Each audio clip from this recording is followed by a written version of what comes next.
Holidays nale, adu namma GT Holidays da.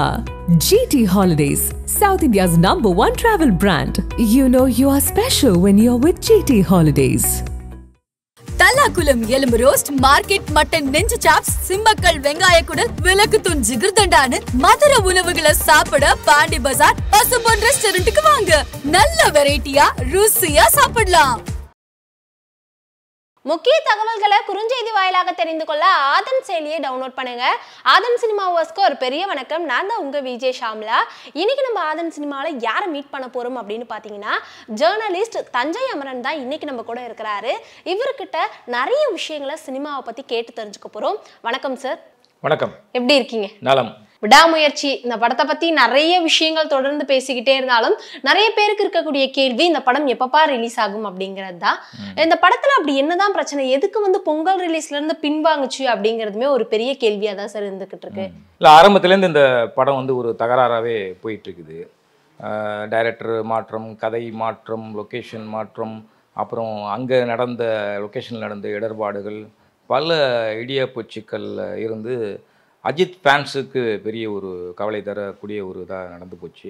நாட்டுக்கு இது முக்கியமான விஷயம் இல்லை என்றாலும் கூட அஜித்தை விரும்புகிற, நேசிக்கிற, ரசிக்கிற நிறைய தரப்பு மக்கள், ஆடியன்ஸ் ரொம்பவே அது இவ்வளோ நாள் ஆச்சு, 3 வருஷம் ஆச்சு படம் அப்படிங்கிற ஒரு இதில் இருந்தாங்க, கவலையில்.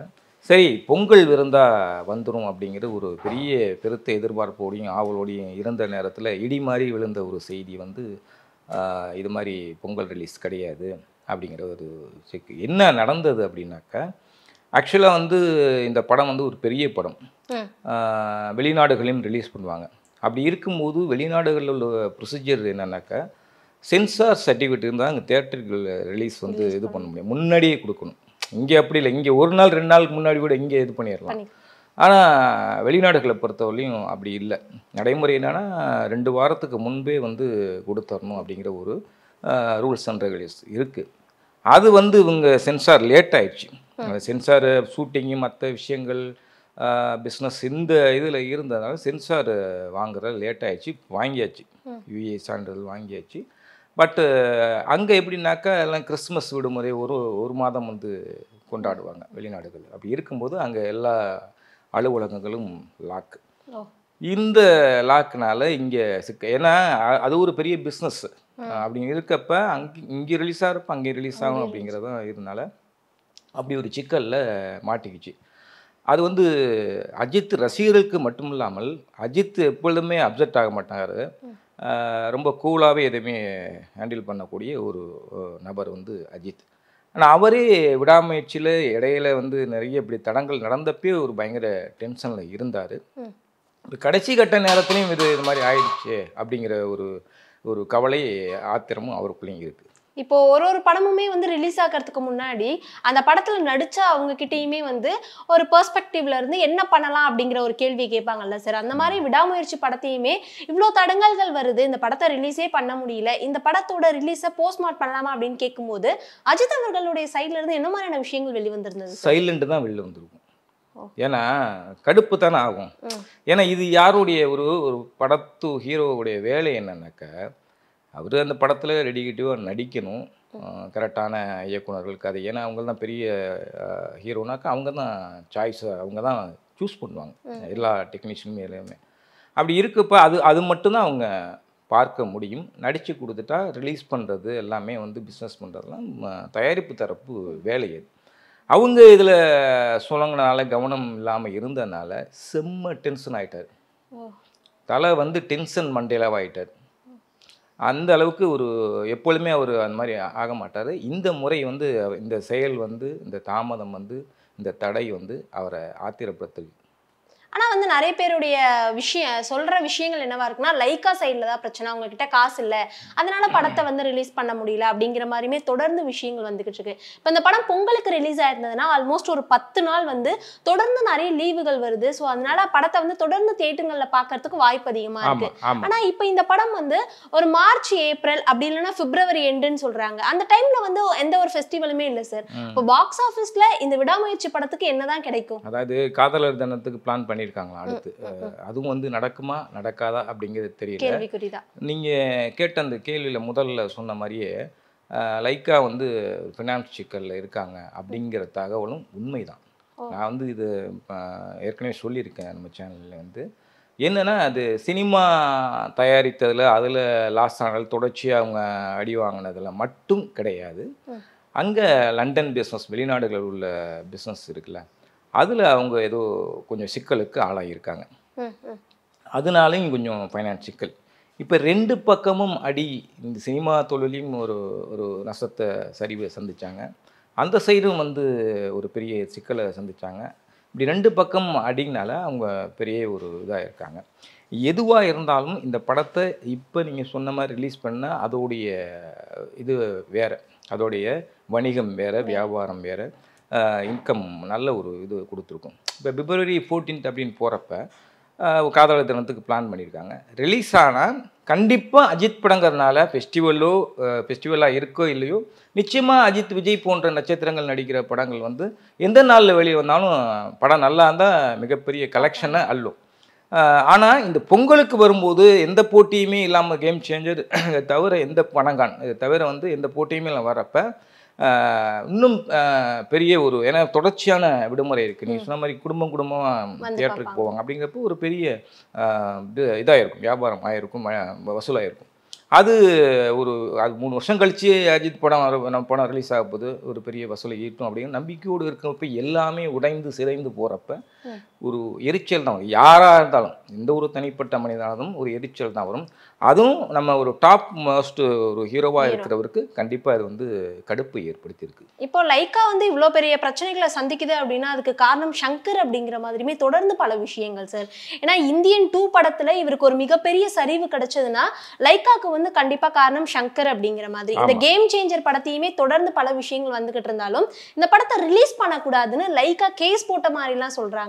அது எந்த அளவுக்கு உண்மை சார்? இல்லை, லைக்கா வந்து கேஸ் போடலை, இங்கே வந்து முறையிட்டிருக்காங்க, கவுன்சிலில் வந்து முறையிட்டிருக்காங்க. அதாவது இந்தியன் 3க்கு வந்து சங்கர் ஒத்துழைப்பு விட மிச்ச பாக்கி வேலையெல்லாம் இருக்குது.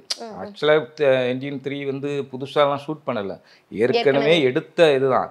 அதை போஸ்ட் ப்ரொடக்ஷன் வேலைகள் பார்த்து முடித்து ரிலீஸ் பண்ணதுக்கான வேலையை பார்த்துக்கிட்டும் சங்கரை அணுகிய போது சங்கர் நான் கேம் சேஞ்சரில் பிஸியாக இருக்கேன், அது பண்ணியிருக்கேன், இது பண்ணியிருக்கேன்னு சங்கருக்கும் லைக்காவுக்கும் இருந்த மன வருத்தத்தில் அந்த இதில் வந்து அவர் கொஞ்சம் தள்ளி போட்டுகிட்டே போனதுனால கொஞ்சம் அவங்க அப்செட். ரெண்டாவது இந்தியன் 2 வந்து எதிர்பார்த்த வெற்றி கிடையாது, பலத்த அடி. அப்படி இருக்கப்போ 3ஐயும் இப்படி ரிலீஸ் பண்ணாமல் இழுத்து கொடுக்குறாரு அப்படின்ட்டு ஒரு பெரிய எரிச்சல் ஆகி கவுன்சிலில் வந்து கம்ப்ளைண்ட் கொடுத்துருக்காங்க. என்ன கொடுத்துருக்காங்கன்னா, இது மாதிரி எங்கள் படத்தை முடிக்கலை, அவர் படம் இப்போ கேம் சேஞ்சர் வருது, அது வந்து ரிலீஸ் பண்ணாமல் தடை போடணும் அப்படின்னாக்கா இதுக்கு வந்து தயாரிப்பாளர் சங்கம் தடை போட முடியாது. ஆனால் இவங்க கொடுத்துட்டாங்க. பட் இது வந்து ஒரு தயாரிப்பாளர் தயாரித்த படம் கேம் சேஞ்சர். இவர் இயக்குனர் தான், இவருக்கும் அந்த படத்துக்கும் உள்ள தொடர்பு அவ்வளோதான். பிஸ்னஸ்ஸு மற்ற விஷயங்கள் அதை காசாக்குறது வியாபாரமாக்குறது தான் தயாரிப்பாளரோட பொறுப்பு. இவர் இயக்குனர் அப்படிங்கிறதுக்காண்டி அதுக்கு செக் வைக்கணும்னா அது எப்படி முடியும்? இப்போ இங்கே லோக்கலாக இருந்தால் இங்கே ஒரு படம் அப்படி இருக்குன்னா அதை நீங்கள் முடிச்சு கொடுத்துருங்க அப்படின்னு சொல்லி பஞ்சாயத்து பண்ணி இது பண்ணலாம். இது வந்து தெலுங்கு ப்ரொடியூசர் தில்ராஜ் வந்து தெலுங்கு இங்கேயும் பண்ணுறாரு, அங்கேயும் பண்ணுறாரு. ஸோ அவர் என்ன பண்ணியிருக்காரு ஒரு வேலைனாக்கா, நீ இப்படி ஒரு செக்கு வச்சினாக்கா நான் அங்கே இதை விட பெரிய செக்காக தூக்கி வைப்பேன் அப்படின்ட்டு ஒரு வேலை பண்ணியிருக்கேன். என்னென்னா, ஒருவேளை இது நடக்கிறதுக்கு வாய்ப்பே இல்லை, ஒருவேளை இது நடந்தால் படம் ரிலீஸ் ஆயிரும், நீ அடுத்து லைக்கா எடுக்கிற எல்லா படத்துக்குமே அங்கே ஒரு பெரிய நெருக்கடி உண்டாகும். ஏற்கனவே இடியாப்பு சிக்கல் நெருக்கடியில் மாட்டிட்டு மொழி பிரிங்கி நிற்கிறாங்க. அப்படி இருக்கப்போ இவரையும் வந்து நீங்கள் பகைச்சிக்கிட்டு என்னத்தை நீங்கள் சாதிக்க போறீங்க? ஆனால் இதை விட்டுட்டு அடுத்த வேலை என்னவோ அதை பார்க்கணும். கேம் சேஞ்சர் எப்படி இருந்தாலும் வெளிவரும். சங்கர் அவர்கள்னாலே பிரம்மாண்டம் அப்படிங்கிறது தெரியும். கேம் சேஞ்சர் படத்துக்குமே ஒரு பாட்டுக்குமே பல கோடி வந்து செலவு பண்ணியிருக்காரு. அந்த வகையில் வந்து இந்த படத்துக்கு தெலுங்கானா சைட்லலாம் வந்து நல்ல ரெஸ்பான்ஸ் இருக்குது சார். ஆனால் தமிழில் வந்து கேம் சேஞ்சர் அப்படிங்கிற அந்த படத்துக்கு ஒரு பெரிய ரெஸ்பான்ஸே இல்லை. ஓகே, அது ஏதோ ஒரு படம் அப்படிங்கிற மாதிரி தான் இருக்குது ட்ரைலர் வந்த பிறகுமே. அந்த ரெஸ்பான்ஸ் வந்து எந்த இடத்துல இருந்து கிடைக்கும் நீங்கள் நினைக்கிறீங்க சார்? இல்லை, என்ன காரணம், ஏன் எதிர்பார்ப்பு இங்கே பெறலை, வரவேற்பை பெறலை அப்படின்னாக்கா, மெயினாக வந்து தெலுங்கு ஒரு வெர்ஷன் இது. அந்த ஒரு சாயலும். அதே சமயம் வந்து சங்கர் படம், சங்கர் வந்து இப்போ இந்தியன் 2 வெற்றியாக இருந்திருந்தா ஒரு பெரிய பலத்தை எதிர்பார்ப்பு இருந்திருக்கும். என்னத்தை கிழிச்சிருப்பாரு அப்படிங்கிற ஒரு அலட்சிய மனப்பான்மை வந்து ரசிகர்கள்ட்ட கண்டிப்பாக ஆட்டோமேட்டிக்காக போய் உட்காந்துக்கும். அதனால வந்து இவர் என்ன கேம் சேஞ்சராக பார்த்துரும் அப்படின்ட்டு ஒரு இதில் இருக்காங்க. அதனால தான் அது ஒரு பெரிய இதில் 2 ப்ரொமோஷனும் இப்போ தான் ஸ்டார்ட் பண்ணியிருக்காங்க. பெரிய ப்ரொமோஷன் ஒன்றும் சொல்ல முடியாது. இங்கேயே 7ஆம் தேதி 8ஆம் தேதி இங்கே ஒரு ஃபங்க்ஷன் வைக்கிறாங்க இங்கே சென்னையில். இப்போ தான் வந்து ஹைதராபாத் அப்படி இப்படின்னு பிளான் பண்ணி இன்னைக்கு மும்பையில் நடக்குதுன்னு நினைக்கிறேன். இன்றைக்கே நாளைக்குன்னு தெரியல நடக்குது. அப்படி இருக்கும்போது இதெல்லாம் ஒரு பெரிய மைனஸாக அமைஞ்சிருச்சு. ஆனால் படம் செம்ம சூப்பராக வந்திருக்கு அப்படின்னு ஏற்கனவே வந்து விஜய்க்கு சொல்லப்பட்ட கதை தான் இது. யார் சங்கர் வந்து விஜய்க்கு சொல்லி விஜய் பயங்கர ஆகா ஓன்னு புகழ்ந்து தள்ளி நான் பண்ணுறேன்னு ஒத்துக்கிட்டு அப்புறம் கால் ஷீட்டு சிக்கலில் வந்து எனக்கு ரொம்ப நாள் கொடுக்க முடியாதுன்னு சொன்னாரா. அது இப்போ அரசியல் முடிவு வரை எடுத்துட்டாரா. பண்ண முடியாதுன்னு அப்பயே வாரிசு டைம்லேயே முடிவு பண்ணி அப்புறம் தான் வாரிசு படம் நடிச்சிருக்காரு அந்த டைமில். ஸோ இந்த இந்த இந்த மைனஸ் பாயிண்ட் வந்து படத்துக்கு பெரிய எதிர்பார்ப்பு கொடுக்கல. சங்கர் ஒரு நபர்னால என்ன நம்ம இப்போ பெருசாக எதிர்பார்த்தோம் 18 அதுவே ஒன்றும் இல்லை. இதுவும் புஸ்வானமாக தான் இருக்கும். ஆனால் படம் செம்ம சூப்பராக வந்திருக்காத கேள்விப்பட்டேன். ஒருவேளை ரிலீஸ் ஆன பிறகு முதல் 2 காட்சிகள் வந்து மவுத்தாக் வழியாக பரவும் போது கண்டிப்பாக மவுத்தாக்கெல்லாம் அந்த காலம் ஆகிப்போச்சு. எல்லாம் டக்குன்னு ட்விட்டர் தட்டிடுறாங்க, ஃபேஸ்புக்கில் போட்டுறாங்க. அப்படி ஒரு பரவும் போது கண்டிப்பாக ஆடியன்ஸ் உள்ளே வந்துடுவாங்க. அதே மாதிரி குட் பேட் அட்லி ஏற்கனவே இந்த படம் வந்து எப்போ ரிலீஸ் விடாமுயற்சி படம் வந்து நாங்கள் ஜனவரியில் ரிலீஸ் பண்ணலன்னு அவங்க ஏற்கனவே சொல்லியிருந்தாங்கன்னா குட் பேட் அட்லி வந்து கண்டிப்பாக வந்து ஜான்ல ரிலீஸ் ஆகிருக்கும். ஏற்கனவே வந்து இட்லி கடை படத்துலேருந்து 2-3 போஸ்டர்ஸ்மே வந்துருந்து எல்லாமே ரொம்ப பிடிச்சிருந்தது. அவங்க ஸ்டார்டிங்ல இருந்தே நாங்கள் April 10 தான் படம் ரிலீஸ் பண்ண போகிறோம்னு ஆணித்தனமாக இருக்காங்க. ஆனால் இந்த டைமில் வந்து குட் பேட் அட்லி படத்தை வந்து நாங்கள் April 10 அன்னைக்கு ரிலீஸ் பண்ண போகிறோம் அப்படிங்கிற மாதிரி நிறைய விஷயங்கள் சோஷியல் மீடியாஸில் பார்க்குறோம் சார். உண்மையாகவே வந்து படம் ரிலீஸ் ஆச்சுன்னா தனுஷ் விசஸ் அஜித் இந்த கிளாஷ் எப்படி இருக்கும்? அதுக்கு பாசிபிளா? ஃபர்ஸ்ட் இல்ல இவர் ஏரியா வேற, தலையோட ஏரியா வேற, தனுஷோட ஏரியா வேற. ரெண்டுக்கும் வெவ்வேறு ரசிகர் பட்டாளம் இருக்காங்க. 2 படமே நல்லா இருந்தால் 2 படத்தையும் கொண்டாடுவாங்க.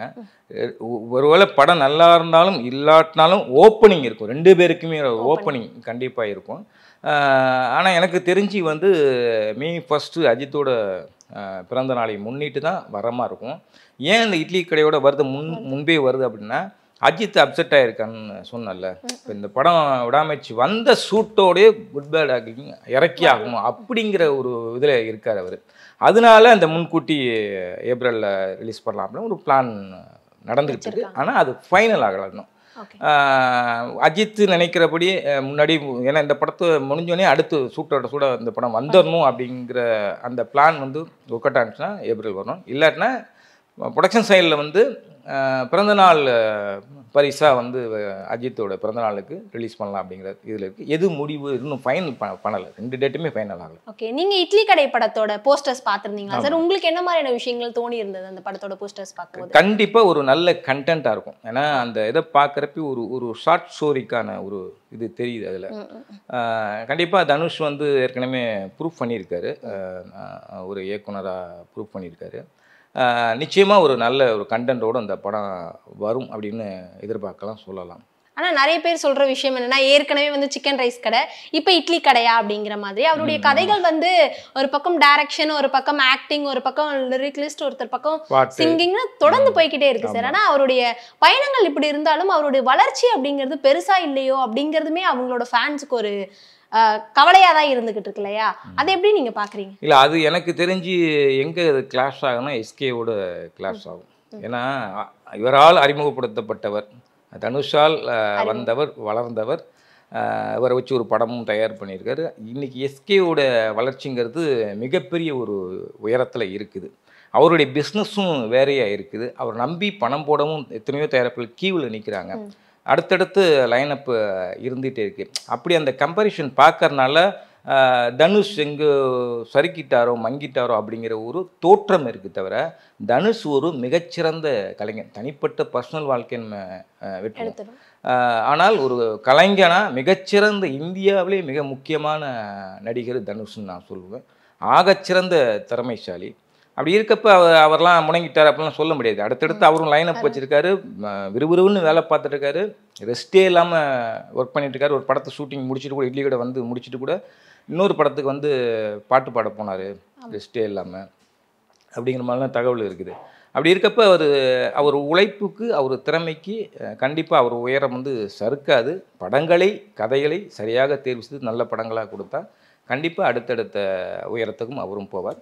தனுஷோட புகழ் நினைக்கும் மங்காது. கண்டிப்பா. கடைசியா ஒரே ஒரு கேள்வி சார். மத கதை ராஜா இந்த படத்துக்கு வந்து கிட்டத்தட்ட ஒரு 12 வருஷமா எடுத்துக்கிட்டாங்க படத்தோட டீம். இந்த படம் எப்பப்பா வரும்ட்டு ஒரு பக்கம் ஒரு சாரார்கள் வெயிட் பண்ணிட்டு இருந்தாலும் இந்த படத்துல வந்து சந்தானம் அவர்களை வந்து நம்ம எல்லாருமே காமெடியனா பார்க்க போறோம் அப்படின்ட்டு இப்ப எல்லாருமே ரொம்ப ஹாப்பியா இருக்காங்க சார். அந்த படத்தை பத்தி நிறைய விஷயங்கள் இப்ப சோஷியல் மீடியாஸ்ல வைரல் ஆகிட்டு இருக்கு. அந்த படத்தை வந்து நம்ம எவ்வளவுக்கு எவ்வளவு செலிப்ரேட் பண்ணலாம் நீங்க நினைக்கிறீங்க இந்த பொங்கலுக்கு? இல்லை, என்னன்னா சுந்தர்சி படம்னாலே ஒரு தனித்து ஒரு எலமெண்ட் இருக்கும், காமெடி எலமெண்ட் இருக்கும். ஸ்க்ரீன் பிளேயும் சரி விறுவிறுன்னு போகும், கிளாமர் எல்லா அம்சங்களும் சேர்ந்த ஒரு கலவையான ஒரு படமாக தான் சுந்தர்சி படம் இருக்கும். அது அந்த டைமில் பண்ணார்னா கண்டிப்பாக இன்னும் ஒரு நல்லா பண்ணியிருப்பார். ஆனால் அப்போது இருந்த விமர்சனமும் சுந்தர்சி மேலே நிறைய செலவை இழுத்து விட்டார் அப்படின்னு. அந்த புடிசுரம் ரிலீஸ் பண்ண முடியாமல் அது பல சிக்கலாகி அப்படியே கிடந்து போச்சு.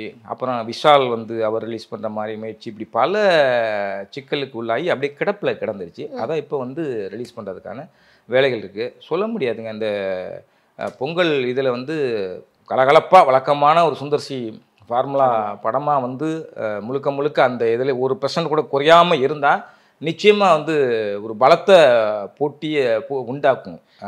இது மதகராஜா வெயிட் பண்ணி தான் பார்க்கும். ஆனா 12 வருஷத்துக்கு முன்னாடி எடுத்த படம் அப்படிங்கிறதுனால அப்பைக்கும் இப்பைக்குமே நிறைய டிஃபரன்ஸ் இருக்கு. கண்டிப்பாக இருக்கும். தோற்றத்துலேருந்து அவுட்புட் வெளியாகலேருந்து இது நிறைய டிஃப்ரெண்ட் இருக்கும். பட் அதை தாண்டி கண்டென்ட் நல்லா இருந்து படம் நல்லா கலகலப்பாக இருந்தாக்கா நிச்சயமாக ரசிப்பாங்க. சந்தானம் வந்து காமெடியன் இப்போ ஹீரோ ஆகிட்டாரு, காமெடியன்னா அவர் பண்ணலை அப்படி அந்த அந்த அந்த எதிர்பார்ப்பு இப்போ அதோட ரசிகர்களுக்கு சாட்டிஸ்ஃபைட் பண்ணுமா அப்படின்னாக்கா, சந்தானம் வந்து ஹீரோவாக பண்ணாலும் அவரும் பெருசாக ஒன்றும் சீரியஸாக பண்ணல, அதுலேயே காமெடியோடு தான் பண்ணிகிட்டு இருக்காரு. அதனால் அதில் இப்போ ஒன்றும் டிஃப்ரெண்ட் இருக்காது. பார்ப்போம், வெயிட் பண்ணி தான் பார்க்கணும். கண்டிப்பாக சார். நிறைய விஷயங்களை உங்களோட நேரத்தை ஸ்பெண்ட் பண்ணி நம்மளோட நேயர்களுக்காக சொல்லியிருந்தீங்க. ரொம்பவே நன்றி சார். நன்றி.